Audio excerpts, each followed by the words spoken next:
সাদ বিন মুআজ রাদিয়াল্লাহু তাআলা আনহু মারা গেছেন। নবী করিম সাল্লাল্লাহু আলাইহি ওয়াসাল্লাম খুব দ্রুত গতিতে হাঁটতে শুরু করলেন। সাহাবায়ে কেরামরা আল্লাহ রসুলকে প্রশ্ন করলেন, ইয়া রাসূলুল্লাহ, এত দ্রুত যাওয়ার কারণ কি? এত জোরে কেন হাঁটতেছেন আপনি? রাসূল করিম সাল্লাল্লাহু আলাইহি ওয়াসাল্লাম বলেন, হানজালাকে আমরা গোসল করাতে পারিনি। স্বয়ং আল্লাহ তাআলার ফেরেশতা এসে তাকে গোসল করিয়ে দিয়েছেন। আমার আশঙ্কা সাদ বিন মুআজকেও আল্লাহ তাআলা ফেরেশতা পাঠিয়ে গোসল করিয়ে দিবেন। এই জন্য আমি দ্রুত হাঁটতেছি, তোমরাও আমার সাথে দ্রুত চলো। সাহাবায়ে কেরামরা বলতে শুরু করলেন, আমাদের পায়ের জুতা ছিঁড়ে যাচ্ছে, এত জোরে আমরা হাঁটতেছি। তারপরও আল্লাহ রসুল বলতেছে, আরও জোরে চলো। কত পরিমাণ মায়া ছিল আল্লাহর রসুলের ভিতরে মুআজ রাদিয়াল্লাহু তাআলা আনহুর প্রতি।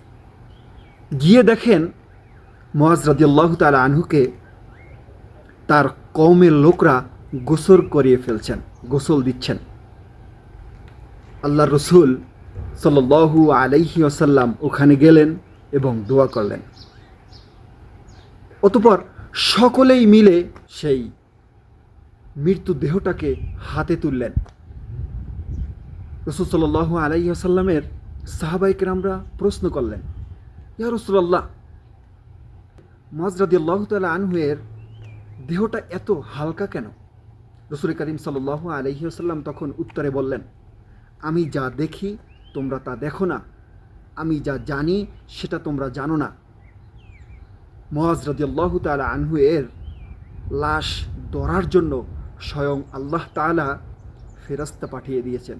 তারাও তোমাদের সাথে শামিল হয়েছে, এই জন্য এই খাটিয়া হালকা লাগছে। মৃত্যু কত সুন্দর, মৃত্যু হলে এমনই তো হওয়া উচিত। তারপরও আমরা এই মুআজ রাদিয়াল্লাহু তাআলা আনহুর প্রতি কলম ধরছি, তাকে নিয়ে হাজারো কুমন্তব্য করছি। আল্লাহ তাআলা আমাদের সকলকে হেফাজত করুন।